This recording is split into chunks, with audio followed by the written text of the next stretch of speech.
Hey, what's going on, guys? So these videos are getting too long, and that's my fault. So I'm gonna try to shorten them as much as I can. Today, though, I want to talk about depreciation. Depreciation. Everyone knows about the Section 179 depreciation. Everyone knows that depreciation can greatly reduce your taxable income, thus increasing your refund. But what people don't understand is what happens after you depreciate. And I just had a conversation with a young man concerning this, and I told him I'd make a video and send it to him so I could properly explain, because it can be a bit complex. So here's the way it works, okay? Let's say you buy a vehicle, and we're going to use cars in this example because that's what everyone tends to depreciate these days. So let's say you buy a car for $5,000. Okay, all right, so you have the car. Now you're using that car for business. So you want to depreciate that car on your tax return to reduce your taxable income. So let's say you do a Section 179 deduction. You depreciate the entire thing. Okay, so now you have a $5,000 tax deduction. Whoopee. All right, cool. All right, now you're continually using the car. Okay, now you can still deduct the gas. You can still deduct insurance. You can still deduct, maintenance and repairs and all those things. But you cannot depreciate anymore because you've already depreciated it. Okay. All right. Now, all that's well and good. What happens now when you sell that car? Let's say you sell the car for $1,000, 2 years down the road, 3 years down the road, whatever. Okay. Well, now you're going to have to pay taxes on the $3,000. Yeah, I'm sorry. Did I say 2,000? Yeah. I'm sorry. You're going to have to pay taxes on the $2,000 gain that you just made for selling that car for $2,000. Well, why is that? Well, it's because when you depreciated it all the way down to zero, your cost basis is now zero. So when you sell it for $2,000, you have a $2,000 gain, and you must pay taxes on that gain. Okay, so whatever the tax is on capital gains of $2,000, maybe it's 5%, maybe it's 10%, depends on your tax bracket, right? But you have to pay taxes on that gain. Okay, what if you trade the vehicle in? Let's say you trade the car in for another car. Okay. The trade-in value on that car is $1,000. Okay. Now, what you have to do is, on the new vehicle, okay, you're going to reduce the basis of that vehicle by $1,000. Okay. So it's not a taxable event. You don't have to pay taxes on anything, but the car that you trade in for, you have to now decrease the basis of that car by $1,000. So if you trade the car in for a new car, say that car costs $10,000, and they're giving you $1,000 trade-in value on it. So now you have that new car that you paid $10,000 for, but for tax purposes, your cost basis is $9,000. That's what you're able to depreciate, $9,000, not $10,000. Okay. All right. Here's another scenario. Happens all the time. Let's say you have a car for business. You bought it for $5,000. Okay. You depreciate the whole thing. All right. So now your cost basis is zero.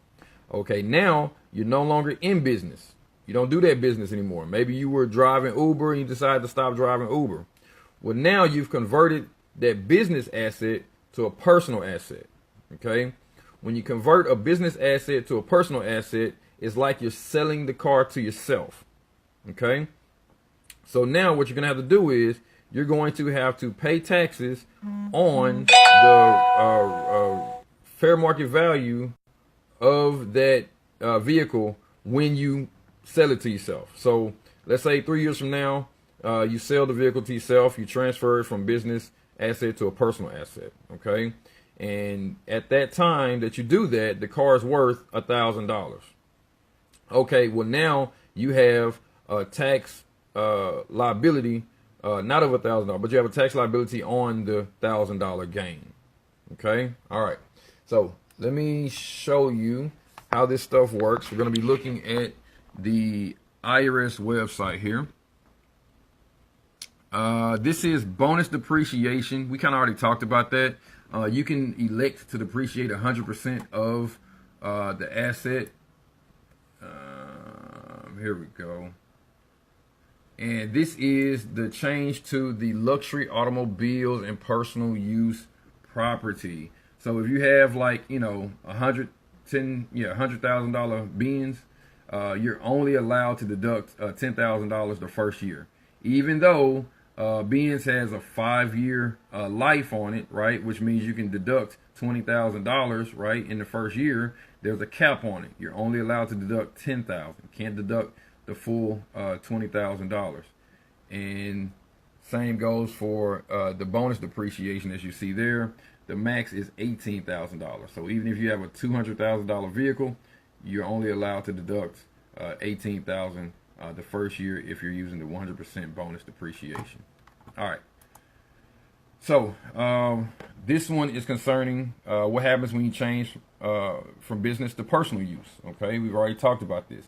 If you held property for personal use and later use it in your business or income producing activity, your depreciable basis is the lesser of the following. Okay, so this is if you have a personal car and then you already own it, then you decide to go and do Uber, right? The cost basis of the vehicle for you depreciated is the cost basis when you decided to start using it for Uber, not how much you purchased the car for. I've seen a lot of people make this mistake. So let's say you bought a car for $10,000, okay? And a whole year goes by, okay? The next year you decide to work for Uber. Well, now you want to start depreciating this vehicle on your tax return. Your cost basis is not going to be $10,000. Your cost basis is going to be the fair market value of that car when you started doing Uber. So if that's an entire year later, your cost basis may only be sometimes $6,000. It just depends. You have to look up what the fair market value is of that vehicle for that year. Okay. So it says your original cost or the basis adjusted as follows. So remember, it says you have to use the lesser of the following. So either the fair market value or the adjusted cost basis, which is increased by the cost of any permanent improvements or additions and other costs that may be added to basis, or decreased by any deductions you claim for casualty and theft losses and other items that reduce basis, such as, you know, depreciation that can reduce your basis. All right, let's look at the next thing here. Now, this is what's called Section 1231 gains and losses. Okay, Section 1231 gains and losses is exactly what you think. It is what happens when you sell or get rid of property that you had once depreciated it. Okay, it's called a Section 1231 transaction. So again, if you have depreciated some property on your tax return and then you later sell that property or you convert that property from business use to personal use, it's called a 1231 transaction. Okay, and this is what it says. It says sales or exchanges of real property or depreciable personal property. This property must be used in a trade or business and held longer than 1 year. Generally, property held for the production of rents or royalties is considered to be used in a trade or business. The property also must be either real property or of a kind that is subject to depreciation under Section 167 of the Internal Revenue Code. Okay. Depreciable personal property also includes amortizable 197 intangibles. We talked about that in another video, what those 197 intangibles are. I think that's it for this. My advice is always this, okay? When it comes to depreciation, if you plan on being in the business, if you plan on making that Uber money for the next, 3 or 4 years, it's best that you simply depreciate your vehicle over the full, 5 years, okay? Don't depreciate it all in the first year, because then you don't have that depreciation for next year. So this year, everything's looking good. You might have a refund going, you're happy, but then next year you don't have that same depreciation and you're asking, damn, why am I paying taxes this year and last year I got a refund? Well, that's because you used up all your depreciation last year and now you don't have any more depreciation and you're looking sad. So if you're not going to be in business long, right? If maybe this was your first year doing Uber and maybe next year you don't really plan on doing Uber much, that's fine. Take all your depreciation in the first year and you'll be okay, because you don't necessarily need those deductions the next year. So that's depreciation for me to you. Holla.